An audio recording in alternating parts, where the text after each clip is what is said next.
ആഗോള ഭീകരവാദത്തിന്റെ വേരുകൾ എവിടെയൊക്കെയാണ് ചെന്നവസാനിക്കുന്നത് എന്ന് ആലോചിച്ചിട്ടുണ്ടോ? നമ്മളെ ഞെട്ടിക്കുന്ന പല കാര്യങ്ങളുമാണ് ഇപ്പോൾ പുറത്തു വരുന്നത്. ജമ്മു കാശ്മീരിലെ പേൽഗാമിൽ നടന്ന് ഒരു വർഷം പിന്നിട്ട് 26 നിരപരാധികളുടെ ജീവൻ കവർന്ന ആ ക്രൂരമായ ഭീകരാക്രമണം നമ്മൾ ആരും മറന്നിട്ടില്ല. ഇന്ത്യൻ ആർമി അതിന് ഓപ്പറേഷൻ സിന്ദൂർ, ഓപ്പറേഷൻ മഹാദേവ് എന്നിവയിലൂടെ അതിശക്തമായ മറുപടിയും നൽകി. ഭീകരരെയെല്ലാം വധിച്ചു. എന്നാൽ കഥ അവിടെ തീർന്നില്ല. ഇന്ത്യൻ അന്വേഷണ ഏജൻസിയായ NIA നടത്തിയ ഡിജിറ്റൽ ഫോറൻസിക് ഇൻവെസ്റ്റിഗേഷനിൽ പുറത്തു വരുന്നത് അന്താരാഷ്ട്ര തലത്തിലുള്ള ഒരു വൻ അവിശുദ്ധ കൂട്ടുകെട്ടാണ്. കൊല്ലപ്പെട്ട ലഷ്കർ ഭീകരരിൽ നിന്ന് പിടിച്ചെടുത്ത ഒരു സാധാരണ സ്മാർട്ട് ഫോൺ പിന്തുടർന്നു പോയ NIA ഈ ഉദ്യോഗസ്ഥർ ചെന്നെത്തിയത് പാകിസ്ഥാനിലെ ഒരു പ്രമുഖ ബാങ്കിലാണ്. അതും കേവലം ഒരു ലോക്കൽ ബാങ്ക് അല്ല. വർഷങ്ങൾക്ക് മുൻപ് ലോകത്തെ നടുക്കിയ അമേരിക്കയിലെ സെപ്റ്റംബർ 11, അതായത് 9/11 ഭീകരാക്രമണവുമായിട്ട് വരെ പരോക്ഷമായ ബന്ധമുള്ള കറാച്ചിയിലെ ഫൈസൽ ബാങ്ക്. ഒരു മൊബൈൽ ഫോൺ സപ്ലൈ ചെയിൻ വഴി ഇന്റർനാഷണൽ ബാങ്കിങ്ങും ഭീകര സംഘടനകളും തമ്മിൽ എങ്ങനെ കൈകോർക്കുന്നുവെന്ന് നമുക്കൊന്ന് പരിശോധിക്കാം. ഡാച്ചിൻഗ്യാം വനമേഖലയിൽ സുരക്ഷാ സേനയുമായുള്ള ഏറ്റുമുട്ടലിൽ കൊല്ലപ്പെട്ട ഫൈസൽ ജാട്ട്, ഹബീബ് താഹിർ, ഹംസ അഫ്ഗാനി എന്നീ ലഷ്കർ-ഇ തൊയ്ബ LET ഭീകരരിൽ നിന്നാണ് 2 സ്മാർട്ട് ഫോണുകൾ NIA കണ്ടെടുത്തത്. ചൈനീസ് ബ്രാൻഡായ ഷവോമിയുടെ റെഡ്മി സീരീസിലുള്ള ഫോണുകളായിരുന്നു ഇവ. ഇതിൽ ഓറഞ്ച് കളർ റെഡ്മി 90 എന്ന മോഡലിന്റെ മുൻകാല ചരിത്രം പരിശോധിച്ചപ്പോഴാണ് പാകിസ്ഥാന്റെ ഒഫീഷ്യൽ ഭീകരവാദ സ്പോൺസർഷിപ്പ് വെളിച്ചത്തായത്. ഗ്ലോബൽ ഡിജിറ്റൽ ഫോറൻസിക് പരിശോധനയിലൂടെ ഈ ഫോൺ 2021 ജനുവരി 1 പാകിസ്ഥാനിലേക്ക് ഇമ്പോർട്ട് ചെയ്തതെന്ന് കണ്ടെത്തി.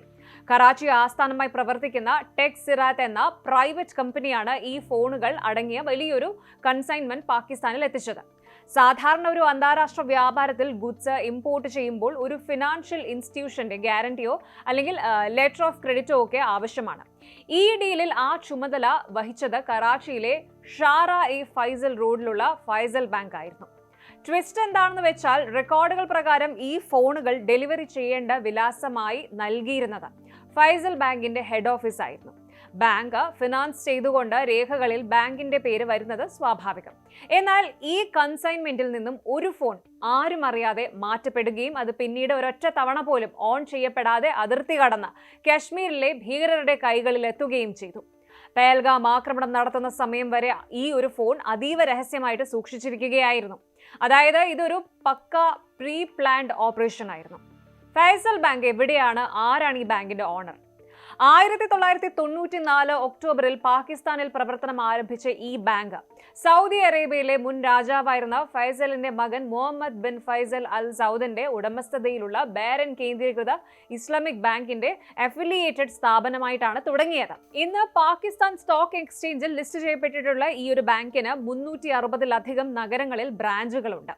എന്നാൽ ഈ ഒരു ബാങ്കിന്റെ ഹിസ്റ്ററി അത്ര വെടിപ്പല്ല. US കോടതികളിൽ സമർപ്പിക്കപ്പെട്ട വിവിധ റിപ്പോർട്ടുകളിൽ അമേരിക്ക ഭീകരവാദ സംഘടനകളായി പ്രഖ്യാപിച്ചിട്ടുള്ള ലഷ്കർ-ഇ തൊയ്ബയ്ക്കും അതുപോലെ അൽ ഖ്വയ്ദയുമായി ഒക്കെ അടുത്ത ബന്ധമുള്ള കുവൈറ്റ് കേന്ദ്രീകൃത സന്നദ്ധ സംഘടനയായ ലജ്നത്ത് അൽ ദവയ്ക്കും ഈ ഫൈസൽ ബാങ്കിൽ ഡെപ്പോസിറ്റ് അക്കൗണ്ടുകൾ ഉണ്ടായിരുന്നുവെന്ന് കൃത്യമായി രേഖപ്പെടുത്തിയിട്ടുണ്ട്. പാകിസ്ഥാന്റെ സ്വന്തം ഏജൻസിയായ FIA 2002 നടത്തിയ അന്വേഷണത്തിലും ഇത് കണ്ടെത്തിയിരുന്നുവെങ്കിലും പിന്നീട് പാക് ഭരണകൂടം ഇത് അട്ടിമറിക്കുകയായിരുന്നു. ഈ പേൽഗാം ആക്രമണവുമായി ബന്ധപ്പെട്ട് NIA സമർപ്പിച്ച കുറ്റപത്രത്തിൽ പാകിസ്ഥാൻ കേന്ദ്രീകരിച്ച് പ്രവർത്തിക്കുന്ന ലഷ്കർ ഹാൻഡലറായ സാജിദ് ജാട്ടിന്റെ പങ്ക് കൃത്യമായി വ്യക്തമാക്കുന്നുണ്ട്. ഡ്രോണുകൾ വഴി ആയുധങ്ങൾ എത്തിക്കൽ, ഭീകരരുടെ റൂട്ട് മാപ്പ് തയ്യാറാക്കൽ, കമ്മ്യൂണിക്കേഷൻ എന്നിവയെല്ലാം നിയന്ത്രിച്ചിരുന്നത് അതിർത്തിക്കപ്പുറത്ത് നിന്നായിരുന്നു. ആക്രമണത്തിന് ശേഷം അതിന്റെ ഉത്തരവാദിത്തം ഏറ്റെടുത്തുകൊണ്ട് സോഷ്യൽ മീഡിയയിൽ മെസ്സേജുകൾ പ്രചരിപ്പിച്ച കാശ്മീർ ഫൈറ്റ് എന്ന ടെലഗ്രാം ചാനൽ പ്രവർത്തിച്ചിരുന്നത് പാകിസ്ഥാനിലെ ഖൈബർ പഖ്തൂൺഖ്വയിലുള്ള ബട്ടഗ്രാമിൽ നിന്നാണെന്ന് IP അഡ്രസ്സുകൾ പരിശോധിച്ചതിലൂടെ ഇന്ത്യ കണ്ടെത്തിയിട്ടുണ്ട്. മറ്റൊരു ഞെട്ടിക്കുന്ന വിവരം ഇതാണ്: ഈ ഭീകരർ സെല്ലുലർ നെറ്റ്വർക്കോ ഇന്റർനെറ്റോ ഉപയോഗിക്കാതെ ട്രാക്ക് ചെയ്യാൻ കഴിയാത്ത ലോങ് റേഞ്ച് റേഡിയോ കമ്മ്യൂണിക്കേഷൻ സാങ്കേതിക വിദ്യയാണ് ആശയവിനിമയത്തിന് ഉപയോഗിച്ചിരുന്നത്. അതുകൊണ്ട് ഫോണുകളിൽ നിന്ന് കമ്മ്യൂണിക്കേഷൻ ഡേറ്റ ലഭിച്ചില്ല എങ്കിലും ഫോണിൽ നിന്നും ചില മാപ്പുകളും ഫോട്ടോകളും NIAക്ക് കിട്ടിയിട്ടുണ്ട്.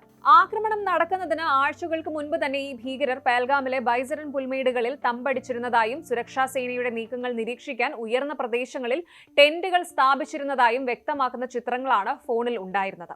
ഈ കേസ് നമ്മളെ ചിന്തിപ്പിക്കേണ്ട വലിയൊരു ചോദ്യം ഉയർത്തുന്നുണ്ട്.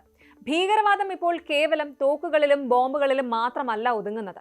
അത് അത്യാധുനിക ഗ്ലോബൽ ട്രേഡ് നെറ്റ്വർക്കുകളെയും ബാങ്കിംഗ് സിസ്റ്റത്തെയും തങ്ങൾക്ക് അനുകൂലമായി ഉപയോഗിക്കുന്നുണ്ട്.